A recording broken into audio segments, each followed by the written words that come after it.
பலத்த எதிர்பார்ப்புகளுடன் உருவாக்கிய அரசாங்கம் தற்போது மக்களினுடைய எதிர்பார்ப்புகளை தகர்த்து வருகின்றது என்ற அடிப்படையிலே நாட்டில் இப்பொழுது பேசப்படுகின்ற மக்கள் எதிர்பார்க்கின்ற ஒரு விடயம் சம்பந்தமாக கொண்டு வந்திருக்கின்ற இந்த ஒத்திவைப்பு பேரணியிலே இன்று நாங்கள் இந்த பார்லமன்றத்திலே நடைபெறுகின்ற விவாதங்கள் எல்லாம் பார்க்கின்ற பொழுது இந்த ஆளும் தரப்பிலிருந்து பல உறுப்பினர்கள் பேசுகின்றார்கள், பல விடயங்கள் சொல்லப்படுகின்றன, பலர்களினால் பல கருத்துக்கள் முன்வைக்கப்படுகின்றன. ஆனாலும் இன்று ஆளும் தரப்பிலே இருந்து பேசப்படுகின்ற இந்த விஷயங்கள் ஆளும் கட்சி உறுப்பினர்கள் என்பதை மறந்த உறுப்பினர்களாக பேசுகின்றார்களா என்ற ஒரு சந்தேகம் காணப்படுகின்றது. ஏனென்றால் இன்று நாங்கள் ஒரு அரசாங்கத்திலே இருக்கின்றோம், நாங்கள் 159 பாராளுமன்ற உறுப்பினர்களை வைத்திருக்கின்றோம், நாட்டிலே எங்களுடைய ஒரு ஜனாதிபதி இருக்கின்றார் என்ற அடிப்படையில் தான் இங்கிருக்கின்ற உறுப்பினர்கள் பேசுகின்றார்களா என்ற ஒரு சந்தேகம் இந்த இடத்திலே காணப்படுகின்றது.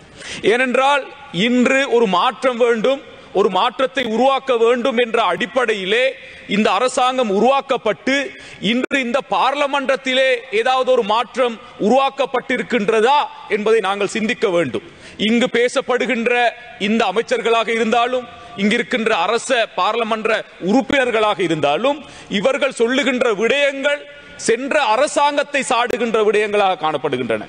இதுவரை காலங்களும் இந்த அரசாங்கத்தினால் மேற்கொள்ளப்பட்ட செயற்பாடுகள் பிழை, சென்ற அரசியல்வாதிகளினால் செய்யப்பட்ட விடயங்கள் பிழை என்று சொல்லப்படுகின்ற இந்த காரணங்களே ஒழிய இந்த நாட்டிலே ஒரு மாற்றத்தை உருவாக்குவதற்கான ஒரு வழிமுறை முன்வைக்கப்படுகின்றதா என்றால் அவ்வாறான ஒரு வழிமுறையோ ஒரு முன்னெடுப்போ இங்கு காணப்படவில்லை.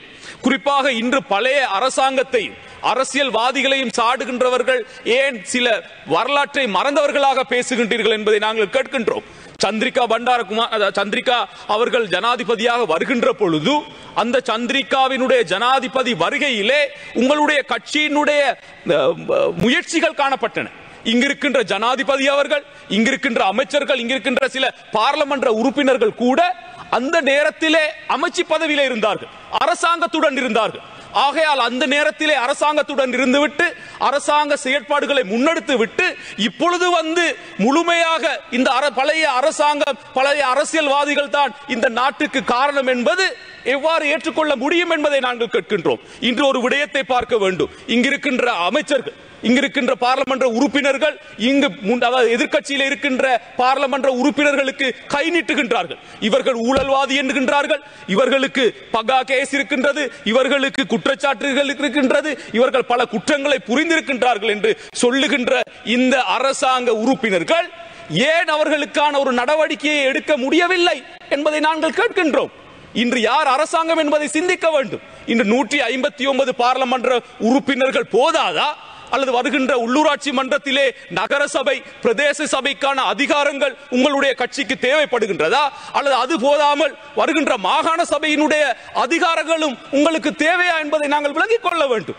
இன்று ஜனாதிபதி இருக்கின்றார், இன்று பிரதமர் இருக்கின்றார், இன்று கேபினெட் இருக்கின்றது, இன்று அரசாங்கம் இருக்கின்ற இந்த சந்தர்ப்பத்திலே இன்னும் பழைய அரசியல் கலாச்சாரத்தை போன்று எதிர்க்கட்சியில் இருக்கின்ற உறுப்பினர்களுக்கு கையை நீட்டி உங்களுக்கு குற்றம் இருக்கின்றது, உங்களுக்கு ஊழல் இருக்கின்றது, உங்களிடம் களவு இருக்கின்றது என்பதை யார் சொல்ல வேண்டும் என்பதை நாங்கள் கேட்கின்றோம். ஆகையால் தயவு செய்து மக்கள் ஒரு மாற்றத்தை விரும்புகின்றார்கள். மக்கள் ஒரு மாற்றத்தை விரும்பி இன்று அந்த மாற்றத்துக்காக உங்களை மக்கள் உருவாக்கி இருக்கின்றார்கள். இன்று 159 பாராளுமன்ற உறுப்பினர்கள் என்பது ஒரு வரலாறு. ஒரு கட்சியின் ஊடாக இவ்வளவு ஒரு பாராளுமன்ற உறுப்பினர்கள் வந்திருக்கின்றார்கள் என்பது ஒரு வரலாறு. இந்த வரலாறு எதிர்காலத்திலே பிழைக்குமாக இருந்தால்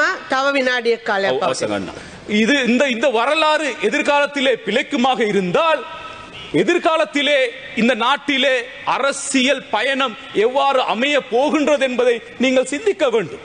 ஆகையால் நாங்கள் தயவாக கேட்கின்ற ஒரு விடயம், தயவு செய்து ஒரு மாற்றம், ஒரு சிஸ்டம் சேஞ்சை சொல்லி வந்தவர்கள் நீங்கள். அந்த சேஞ்சை நீங்கள் பார்லமன்றத்திலே இருந்து கொண்டு வர வேண்டும்.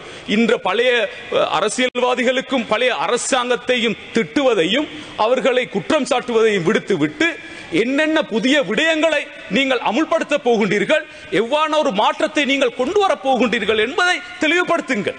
இன்று பல படித்தவர்கள் இருக்கின்றார்கள், பல இளைஞர்கள் இருக்கின்றார்கள், பல புதியவர்கள் இருக்கின்றார்கள், திறமைசாலிகள் இருக்கின்றார்கள். இவரை நீங்கள் எவ்வாறு பயன்படுத்த போகின்றீர்கள், இவ்வாறானவர்களின் மூலமாக எவ்வாறு இந்த அரசியல் கலாச்சாரத்திலே ஒரு மாற்றத்தை நீங்கள் ஏற்படுத்த போகின்றீர்கள் என்பதை மக்கள் பார்க்கின்றார்கள்.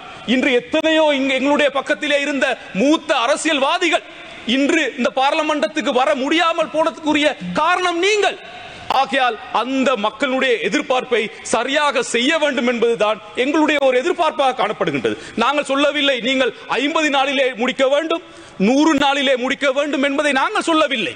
ஆனால் உங்களுடைய ஜனாதிபதி, உங்களுடைய அரசாங்கம், நீங்கள் தான் சொன்னீங்கள் சில விடயங்களை நாங்கள் 24 மணித்தியாலத்துக்குள் முடிப்போம் என்று. இன்று பொருட்களுடைய விலையை குறைப்போம் என்று சொன்னவர்கள் யார்? எரிபொருட்களுடைய விலையை குறைப்போம் என்று சொன்னவர்கள் யார்? இந்த நாட்டிலே சம்பளத்தை அதிகரிப்போம் என்று சொன்னவர்கள் யார்?